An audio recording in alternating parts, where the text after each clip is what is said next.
Kompetensi dasar yang akan dicapai pada materi hari ini adalah menelaah kaidah kebahasaan cerita pendek yang dibaca atau didengar. Halo, Assalamualaikum warahmatullahi wabarakatuh. Apa kabar kalian hari ini? Ibu harap kalian selalu sehat dan semangat.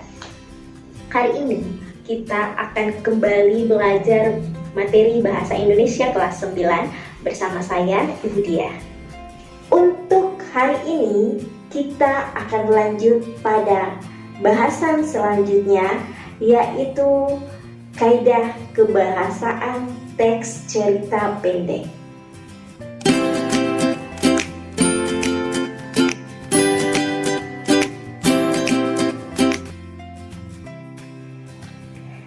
Setiap teks memiliki kaidah kebahasaan yang menjadi ciri khas yang menonjol pada teks tersebut, termasuk teks cerita pendek.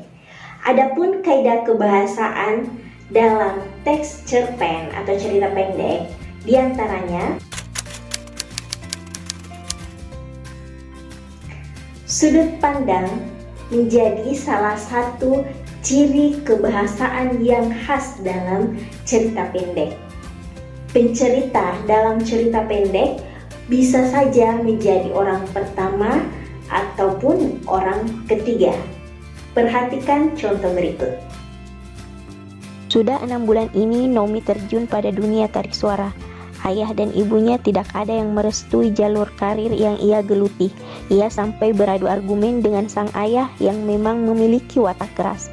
Keduanya sampai bersih tegang sebelum akhirnya dipisahkan oleh sang ibu dengan derai air mata. Kutipan cerpen di atas menunjukkan sudut pandang pencerita sebagai orang ketiga. Hal ini dapat dilihat dari penyebutan nama pada tokoh yang diceritakan. Nama tokoh dalam cerpen itu adalah Nomi. Sedangkan untuk sudut pandang orang pertama, cirinya tokoh disebutkan dengan kata ganti aku atau saya.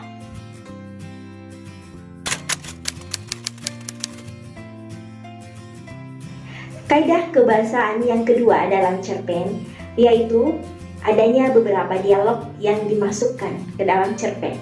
Hal ini biasanya bertujuan untuk menunjukkan waktu pada masa kini atau masa lampau. Sekarang banyak orang menyatakan sesuatu yang mereka sendiri belum yakini. Tak sedikit orang menganjurkan sesuatu yang mereka sendiri tak melakukannya. Munafik, basa-basi, pura-pura, tatapan matanya berputar. Maaf anak muda, mungkin saya lancang. Teruskan saja. Ia kusambut lalu menyandarkan tubuh pada pohon mangga.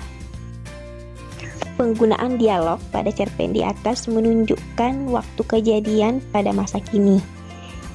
Hal ini ditandai dengan adanya penggunaan kata sekarang pada awal dialog.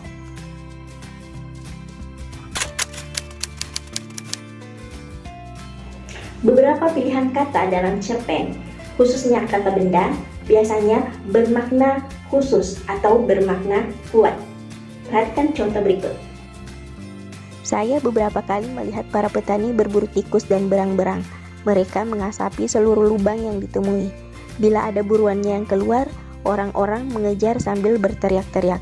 Tentu pemukul tidak ketinggalan ikut beraksi. Sekali berburu, puluhan tikus dan berang-berang bisa didapatkan. Kata benda yang bermakna khusus dipilih untuk memperkuat cerita. Misalnya, pada kutipan cerpen di atas menggunakan kata tikus dan berang-berang dibandingkan hama sawah.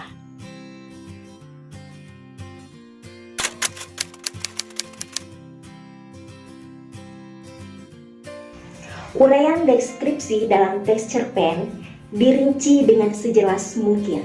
Hal ini bertujuan untuk memaparkan pengalaman, latar, atau karakter tokoh. Silakan simak cerpen berikut. Randi masih di dalam angkot menuju ke kampus tempat dia kuliah. Sepanjang angkot melintas, hujan deras terus menerpa tiada henti. Padahal saat itu adalah waktu pagi, waktu yang biasanya relatif jarang turun hujan. Dengan harap-harap cemas, Randi pun mengucap doa di dalam hati agar dia tidak terlambat ke kampus hari ini. Uraian pada kutipan cerpen tersebut dideskripsikan dengan rinci untuk menggambarkan latar tempat, waktu, dan suasana.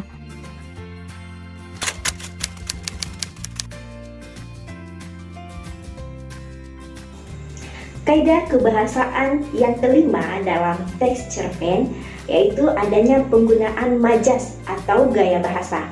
Majas pada umumnya memang sering digunakan dalam teks-teks sastra termasuk teks cerita pendek. Adapun majas yang sering muncul dalam teks cerita pendek yaitu ada hiperbola, simile, personifikasi, metafora. Nah, apa saja itu? Majas yang pertama adalah majas simile.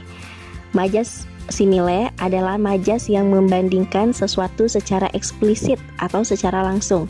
Ciri khas dari simile ini adalah menggunakan kata meskipun, bagaikan, seperti, laksana, dan sebagainya.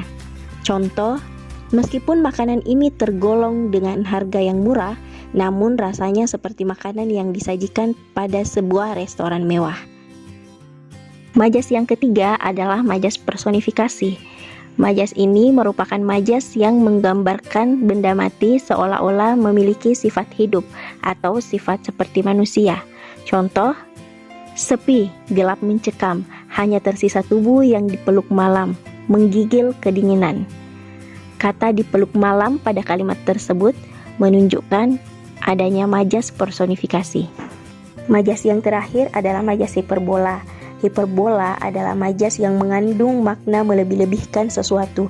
Tujuan majas hiperbola dalam cerpen untuk meningkatkan kesan dan pengaruh cerita bagi pembaca. Contoh, ayahnya bekerja mati-matian memeras keringat untuk membiayai sekolah anaknya.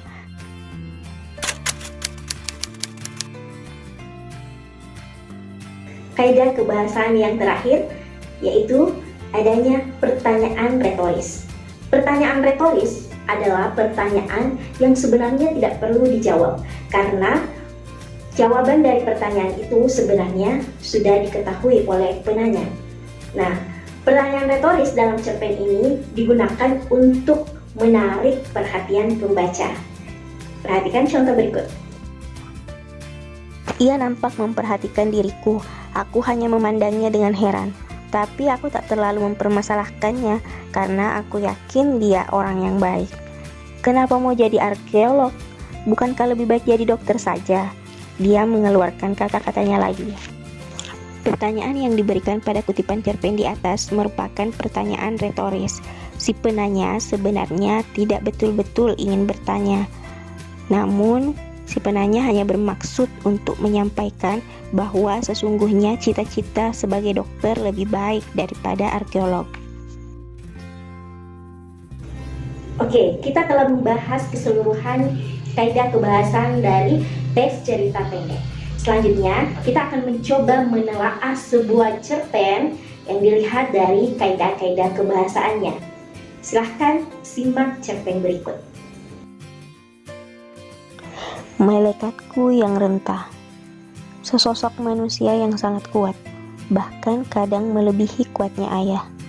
Ibulah wujud sosok itu. Semenjak kepergian ayah beberapa tahun lalu, ibu menanggung beban atas aku dan kedua adikku. Dialah malaikat hatiku. Sini aku bantu, Bu, ucap adikku iba melihat ibu sedang menggendong satu keranjang plastik besar penuh jemuran. Ia hanya tersenyum melihat adikku yang membantunya. Ibu sama sekali tidak pernah mengeluh, padahal kami tahu ibu sangat letih, pusing, bingung membesarkan anak-anaknya sendiri. Sama sekali tidak pernah terlihat ia lemah, kecuali melalui tatap matanya yang bening. Nak, kamu sudah mulai besar, bantu ibu cari uang ya. Kasihan adik-adik kamu masih sekolah, ucapnya suatu malam padaku. Iya Bu, aku pasti akan membantu ibu, ucapku menahan air mata. Jauh di matanya terlihat jelas bahwa ia hanya ingin mengajariku untuk mandiri, membekaliku dengan keterampilan. Ibu selalu bisa menjadi pelindung dan memberikan solusi atas semua masalah yang kami hadapi. Ibu menjadi tempat mengadu, menjadi tempat melampiaskan sumpah serapah, karena ibu adalah segala-galanya bagi kami. Setelah membaca cerpen Malaikatku yang Renta, kalian bisa menelaah kaidah-kaidah yang terdapat dalam cerpen tersebut. Coba perhatikan kutipan berikut. Kaidah kebahasaan apa yang kalian temukan? Ya, yang pertama, kita bisa melihat adanya sudut pandang pencerita yang merupakan orang pertama dalam cerpen. Hal ini ditunjukkan dengan penggunaan tokoh aku. Yang kedua, deskripsi yang menggambarkan karakter ibu dijelaskan dengan sangat rinci pada kutipan cerpen tersebut. Dan yang ketiga, penggunaan majas metafora yang ditemukan pada kalimat "Dialah malaikat hatiku". Bagaimana?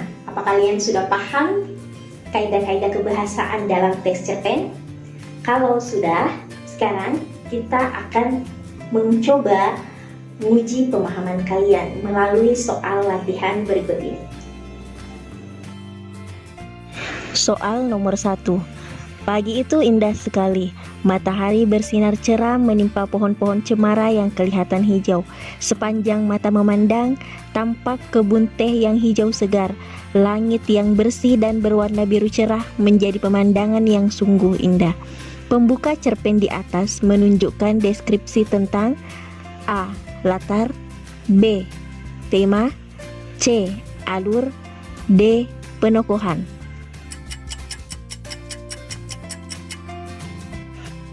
Jawaban yang benar adalah A. Latar.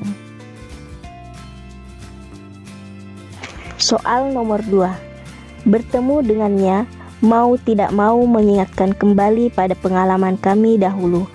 Pengalaman yang menjadikan dia, walau tidak setiap waktu, selalu lekat di ingatan saya. Tentu dia mengingatnya pula, bahkan saya yakin rasa yang diidapnya lebih besar efeknya. Karena sebagai seorang sahabat, dia jelas jauh lebih tulus dan setia daripada saya. Kalimat yang dicetak tebal pada kutipan cerpen di atas mengandung majas A. Simile, B. Personifikasi, C. Hiperbola, D. Metafora.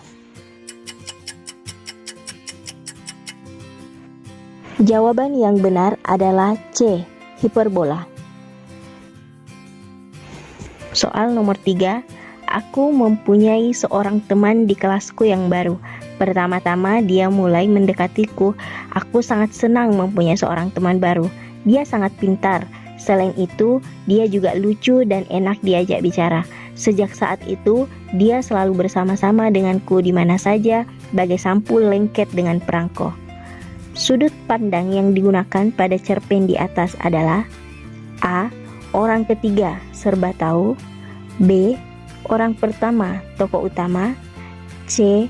Orang pertama tokoh sampingan, D. Orang ketiga pengamat.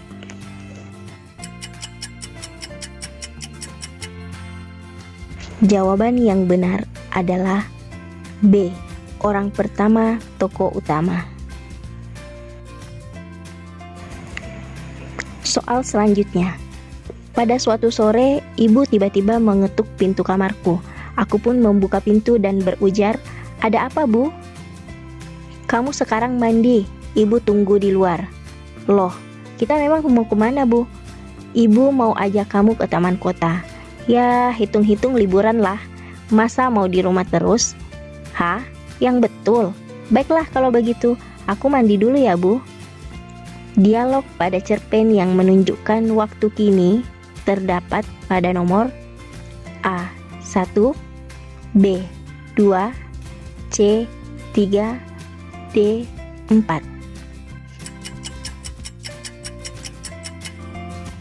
Jawaban yang benar adalah A. 1.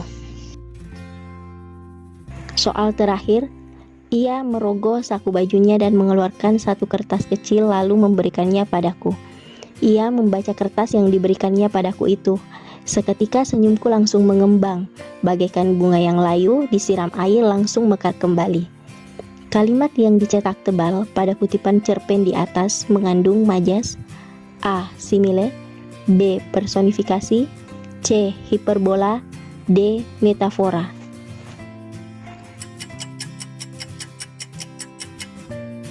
Jawaban yang benar adalah A. Simile. Demikianlah materi kita untuk hari ini. Ibu harap kalian tetap semangat belajar meskipun belajarnya harus tetap di rumah dulu. Tetap jaga kesehatan, gunakan masker pada saat keluar rumah, rajin cuci tangan, jaga jarak. Sekian, Assalamualaikum warahmatullahi wabarakatuh dan sampai jumpa.